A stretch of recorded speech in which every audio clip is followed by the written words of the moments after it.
Ang ina ninyong lahat. Romualdez, Lisa Marcos, Bongbong Marcos. Anong ginawa ko? Binigay ko sa DepEd! Utak na mukha! Wala ka nga posisyon sa gobyerno, namimigay ka ng pera ng gobyerno eh! Utang ina ninyo! Sino ang corrupt? Yung mga congressman na yan na nag-hearing, anong sinasabi nila? Pagkatapos, pag na-off na ang mic, pag wala ng media, pasensya na kayo ha! Kailangan kasi namin ng pera. Mag-eleksyon na kasi, Lisa Marcos. Naalala mo? Nagpadala ka sa akin ng video? Sinabihan mo ako saan kukunin ang pera. Pinakita mo ang mukha ng tao doon sa video message mo. This is her. She's been working with us for the longest time. We trust her. You sent me written instructions about money.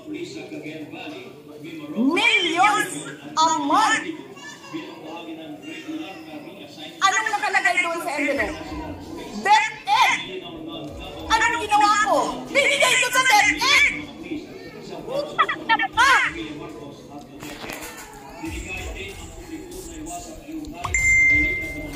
Wala ka nga posisyon sa gobyerno, namimigay ka ng pera ng gobyerno eh!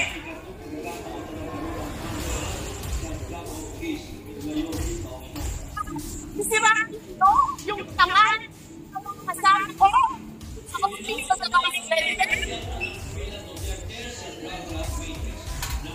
Sasabihin nyo sa mga tao, nakaw yan, confidential funds yan. Niwala nga kayong isang proof na confidential funds yan. Naniwala lang kayo sa isang babae na ang pangalan ay Gloria Mercado na nagsabing confidential funds yan, na hindi nyo nga nilabas, na wala pang confidential funds, meron ng white envelope. Kasi 2022 pala, tangina mo ka, may utos na ng pera sa DepEd. Tapos kami yung nagsisinungaling. Nagbibigil ako eh. Kasi gusto ko lang magtrabaho. Gusto ko lang tapusin nyo na yung show ninyo dyan sa House of Representatives para makabalik na kami sa trabaho namin. Tapos ganyan ang gagawin ninyo sa amin? Start with a 50% deposit bonus. Increase your investing. Ang gagawin ninyo sa amin? Dahil hindi kami sumusunod sa inyo? Dahil ayaw na namin tumulong sa inyo?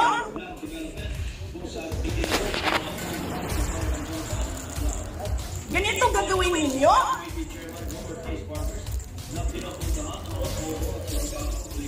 Presidente ka, may speaker ka, na-involved sa bribery ng Supreme Court Justices. May video, may kaso, may witnesses. Hindi mo tinanggal yung speaker mo.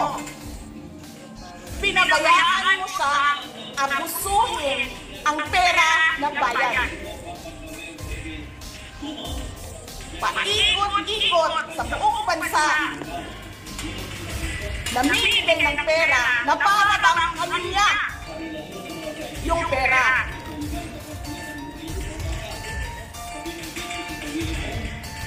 Eh di ba nga, lagi niya sinasabi separation of powers? Anong trabaho ng legislative branch? Gumawa ng batas. Anong ginagawa ni Martin Romualdez? Nagdidirect ng DSWD, namimigay ng ayuda,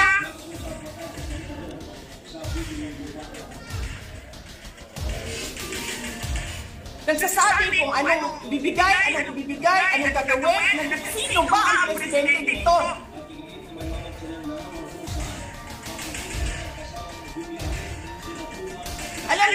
alam namin, mali ang ginagawa ninyo. Sinabihan ko lang mga kasama ko sa Office of the Vice President, pasensya na, sumunod na lang tayo para matapos na sila.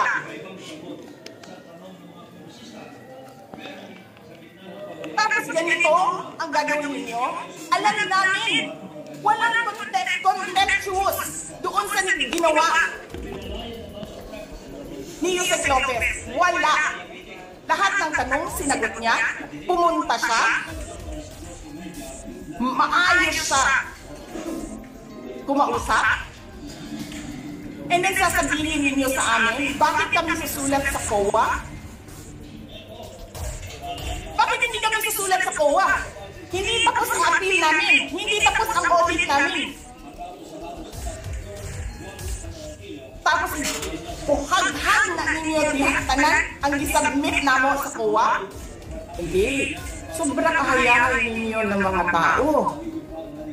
Kaming lahat, sa Office of the Vice President, Monday to Friday ang mga trabaho namin. Sa ibang opisina, Monday to Friday. I'm not saying na bawal yan.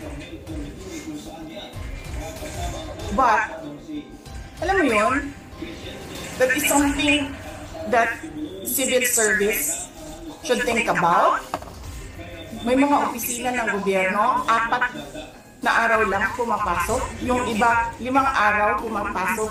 Nandyan sa daan, sa init, sa ulan, nandun sa bundok, naglalakad, tumatawid ng mga sapa, Monday to Friday, mga government employees. And then we have a House of Representatives.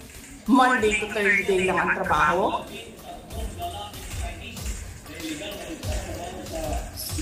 The civil service, they think that ganyan. So anyway, wala sila. Wala silang trabaho. So hinahanap ko, where is this special doon sa order? Where is this special committee meeting that happened? Because they need the permission of the majority leader and the speaker. Kasi nga walang trabaho eh. So kailangan nila ng permission. Walang nakalagay doon. So how is that a legal order? Tapos nakalagay pa sa second order nila, I violated security regulations when I visited. Before ako pumupunta dito, pinapaklear ko yung oras ko. 11 to 1, 4 to 5. Anong security violations ang binayolate ko dito sa loob? They allow other visitors to come in here. Pero ako, sinabihan ako kanina, hindi ka pwede bumisita dyan sa loob. Doon kayo sa visitor center. Ililipat namin. And then I said no. Sabi ko, sinabi ni Secretary Chua, through that lawyer, I think Attorney Agnes, I don't know if I remember the name correctly right now, na yes, she can visit subject to the guidelines of the detention center. And so ano ang ginawa ko mali?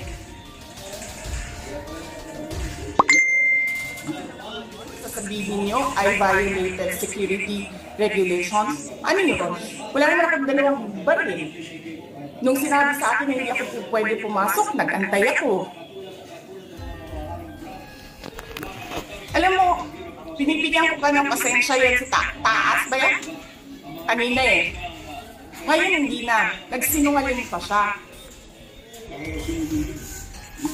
Na I refused daw to leave last night when I did not even know. It takes money to make money? True. But sometimes you just need $10 to start. Choose Xnova and get everything. No. Na pinapaalis ako. Ang sinabi lang sa akin, papatayin ang kuryente. Which I said, okay lang. Kasi may flashlight naman ako. Hindi ko naman kailangan ng kuryente. Tapos kanina, sa media, pinapalabas nila na I locked myself doon sa kwarto. Of course, nag-lock ako kasi natutulog na ako.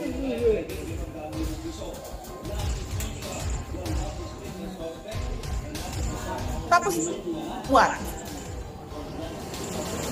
Bawal ako magstay sa opisina ni Congressman Pulong Duterte. Bakit? Is that government property? I was allowed by the lawful occupant and possessor of that office to stay there, to assist a detainee who is inconsolable right now, na hindi mo na alam kung yung sakit niya sa likod is a heart attack o ano, kasi hindi nila pinapapasok yung doktor. Diba? So yes, hinahanap ko kanina, sabi ko, where is this permission from the speaker na meron kayong committee hearing